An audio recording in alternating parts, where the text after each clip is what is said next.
Welcome to The Hypnotist, the show that gives you inside access to cutting-edge hypnosis with real clients facing genuine issues. Brought to you by the hypnotherapist demanded by celebrities, CEOs, and even royalty, Adam Cox. These recordings took place live from Adam's clinic in London's world-famous Harley Street. This podcast features powerful hypnosis, so do not listen while driving or operating machinery.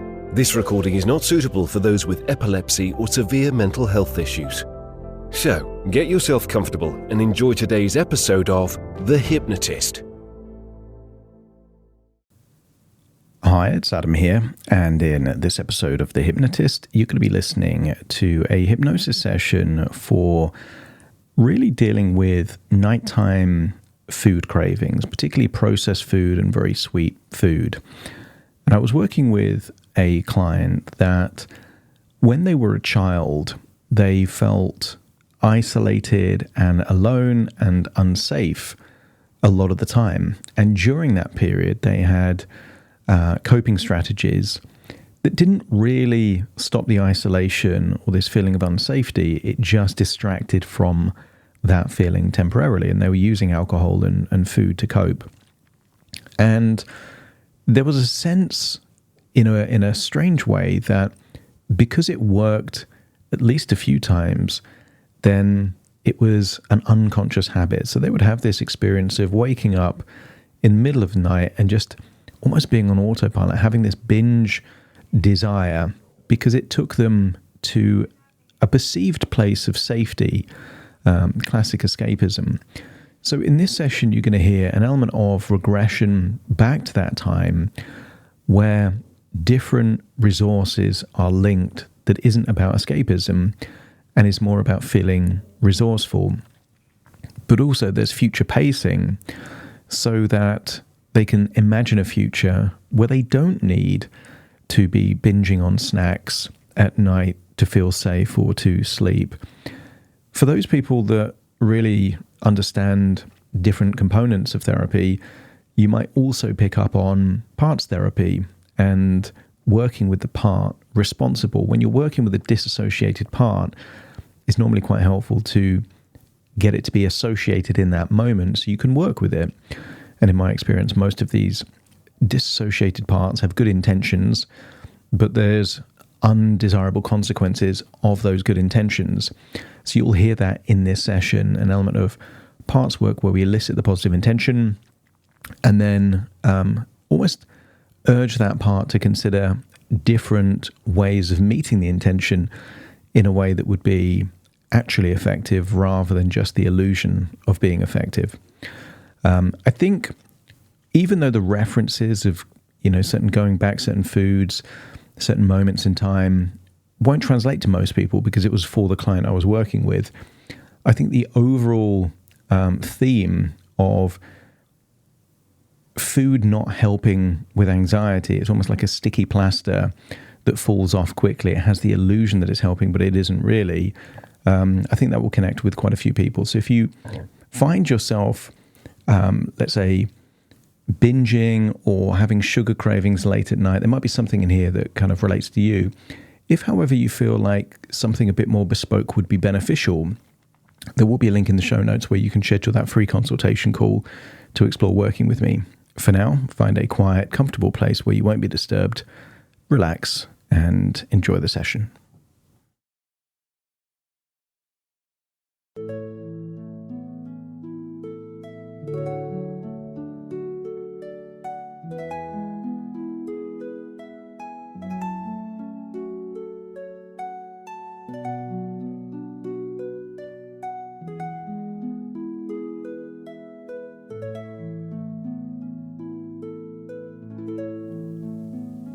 Take a deep breath in. And as you breathe in a slow, relaxing breath. And as you exhale, feel that you're releasing all of the tension around your eyelids and eyes, and feel a wonderful sense of release as tension starts to leave your body in that outward breath. that you're breathing in powerful resources. Anxiety is not threats and dangers, it's the evaluation of them. It's doubt. So as you breathe in a sense of certainty, a sense of inner strength and courage, you exhale any worries, any feelings of anxiety, any fears. Just feel that they're leaving your body in that outward breath, and breathe in a feeling of strength. Most people come to the wrong evaluation. That when they've experienced vulnerability and isolation, they come to the conclusion that somehow they are vulnerable, without realizing that the opposite is true. I want you to start thinking about your past from a different perspective. You've gone through difficult situations, moments where you didn't have the same level of protection or support you needed. But I want you to come to the conclusion that if you've got through times like that, then it is evidence that you can handle anything. You start to look at your past as evidence that you are a survivor, that you can get through anything. So breathe in that conviction, that belief that you are stronger than you think you are, that you are more resourceful than you think you are, and release those old feelings of weakness, of vulnerability, of isolation. That is not you. As you breathe in this resourceful feeling of calm and relaxation, allow your unconscious mind to accept the idea that after a few years, because the body regenerates cells, after a few years, there isn't a single cell in your body from your past that still exists now, particularly your childhood. And therefore, it's very possible that you are an entirely different physical being, carrying the coping strategies, thoughts, and ideas of a person that you aren't anymore. So breathe in and breathe out. Feel a wonderful feeling of deep relaxation as you imagine how good it would feel to go back in time to when you were a teenager. Just imagine floating up out of your body in your current age and going all the way back. And I want you to go back to a time perhaps when you were a teenager alone in a house there in the countryside, at a time when that younger version of you was on her own. And introduce yourself to that version of you as being her from the future. And imagine a look of disbelief or distrust, but feel that you can earn that trust by telling that younger version of you maybe a secret or an experience that only they would know. And when you've convinced that younger version of you, that you are indeed them from the future, let me know by nodding your head.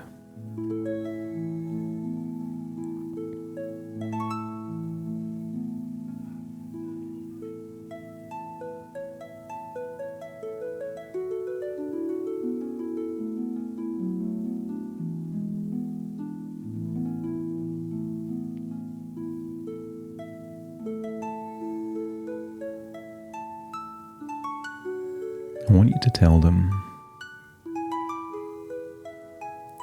that they are stronger than they realize. That these moments of feeling scared or isolated, vulnerable, aren't necessary. You know that nothing bad happens because you arrived at your age still in one piece. As it starts to reassure that younger version of you that they get through this period of their life. And I want you to tell them that substances, whether it's alcohol or food, only feels like it helps, but it doesn't actually help.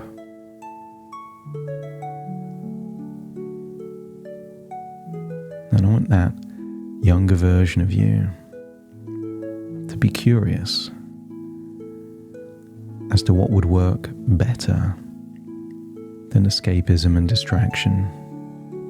And if you feel like you know what would help that younger version of you in that same moment, if it was to be re-experienced again, let me know by nodding your head.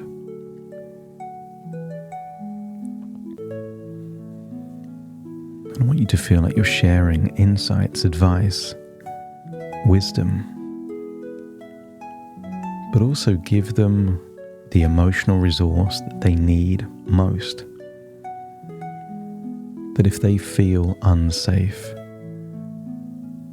give them the resource of infinite confidence or bravery or self-assurance.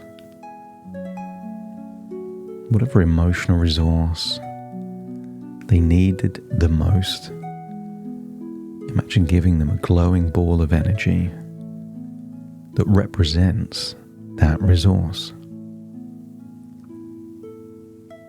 And if you can see them take that gift of that resource from you, see it being placed not to their chest or their heart, but there deep in their gut.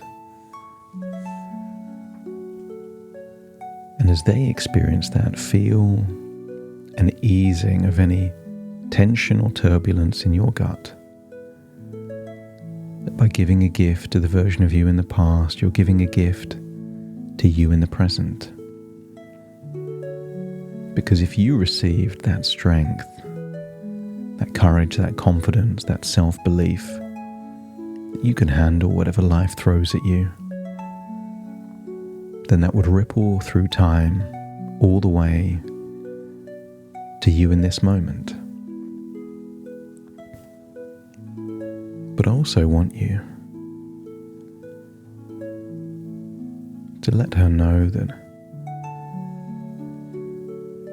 any alcohol, any processed foods doesn't actually work. It's just a temporary distraction, a temporary illusion. That what actually works is to make different evaluations and to become more resourceful. And one of the ways to feel more resourceful than ever is something as simple as a good night's sleep. When you sleep well, you wake up more alert, your mind is sharper. And what if the very thing that they've been doing to keep them safe by staying awake or blurring their judgment is the very thing that makes them more vulnerable? that sleeping well and becoming more alert would give them the ability to be safer than ever before. I want you to get a sense that this younger version of you needs something else from you. Allow you in this moment to be the parent figure that this child needed in that moment. Words of love, affection, encouragement, to listen, to hold that space, to give them a hug, to tell them it will all be okay. And it will. And at the point where you hug this younger version of you, feel that sense of being protected, respected, acknowledged, rippling all the way through time into your present body. That turbulence in the gut starts to ease. You breathe longer and slower.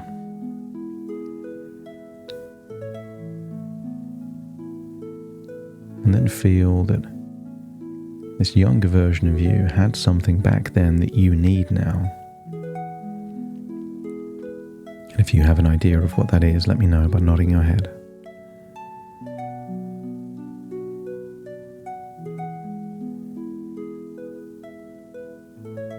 I want you to get a sense that there was something. Maybe it was a way of thinking, a sense of adventure,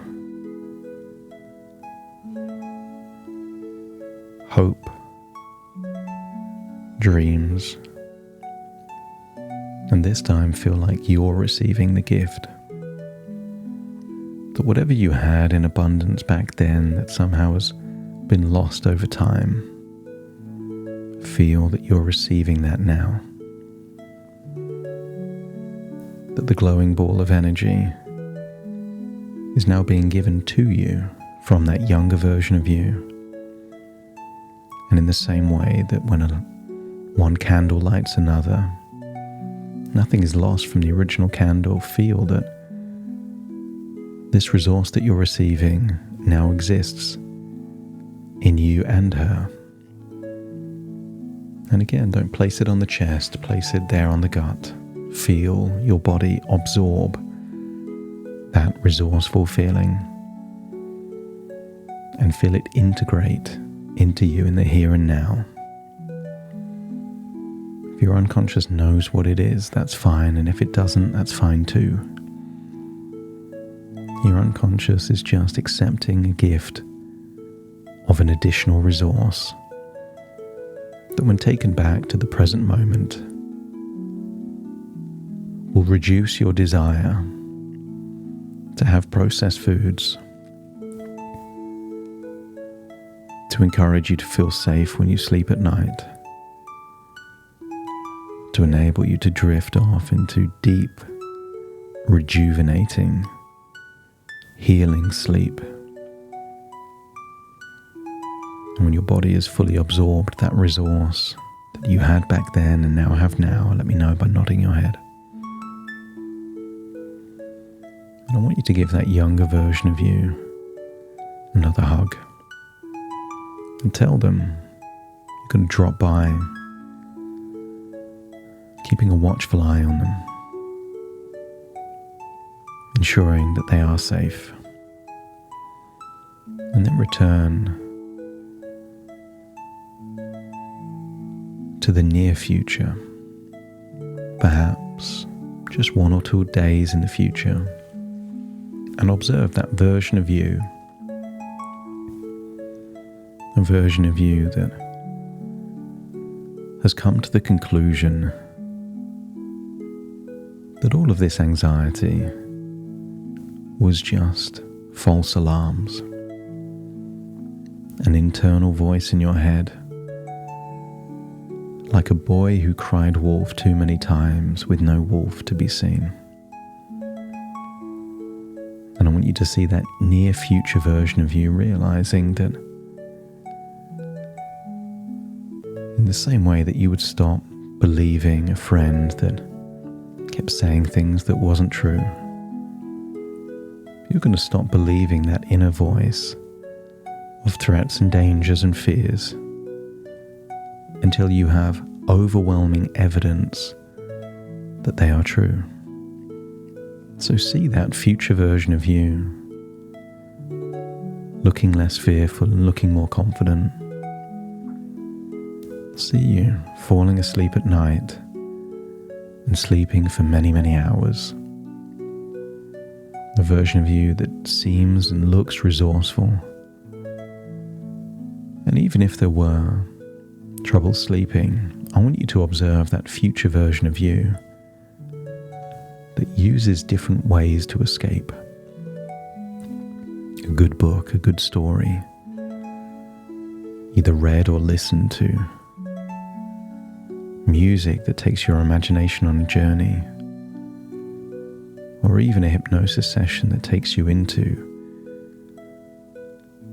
a world within.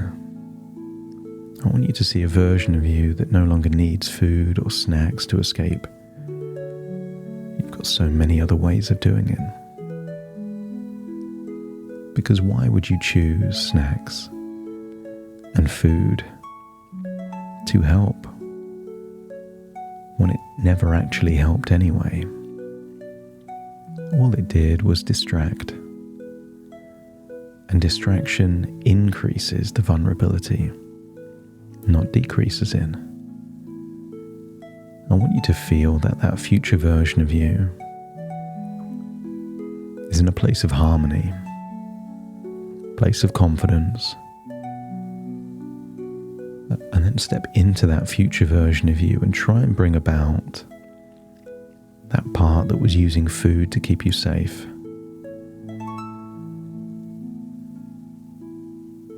And the harder you try, perhaps the more difficult it becomes.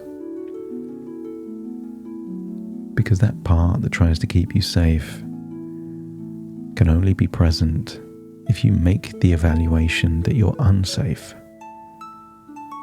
And if that isn't true, then that part becomes elusive. And therefore the desire to snack on food just seems to disappear to nothingness. But if you can bring that part forward, let me know by nodding your head.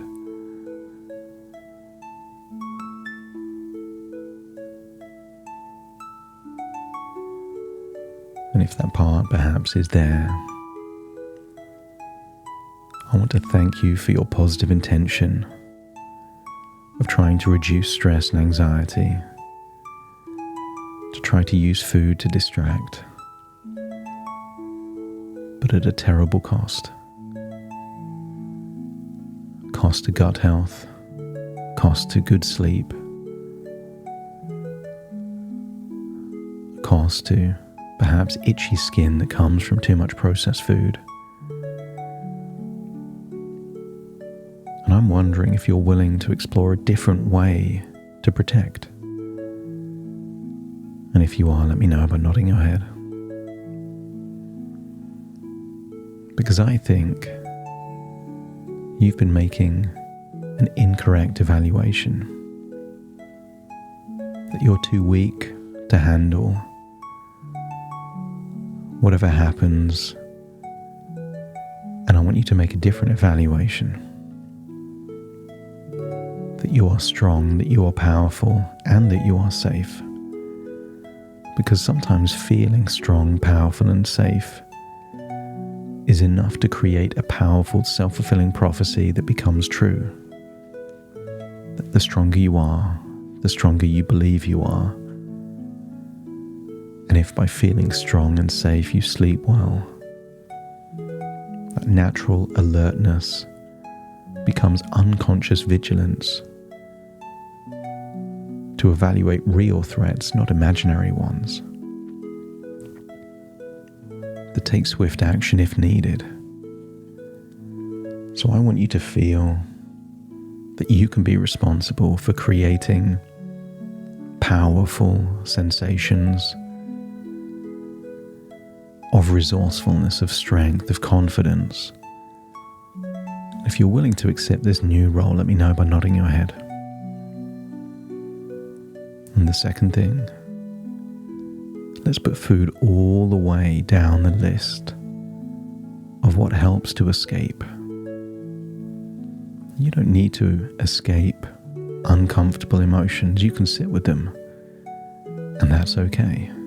They will float by themselves anyway. And if you need to take your mind off things, a book, a story, some music, or fresh air will do all of those things better than food will anyway. The best form of escapism is actually a vivid dream. What could be more escapeful than an alternative reality within your sleep? And if you're willing to use dreams or fictional worlds as a way of escapism rather than food, let me know by nodding your head. Thank you. And I think you'll notice that doing it in this way means you can protect like never before. You were not protecting before. You were distracting before. So feel that this is an elevated responsibility where you can actually make a powerful, profound difference. And then take that feeling as you feel like you're returning to the present moment with a new sense of empowerment, safety, security, and resourcefulness. As you take a deep breath in through your nose and out through your nose. Just wiggle your fingers and wiggle your toes as I now count from 1 to 10 to awaken you. Starting to count. 1, 2, 3, waking up. 4, 5, 6, more alert. 7, 8, open your eyes, open your eyes. 9, 10, wide awake, wide awake, wide awake.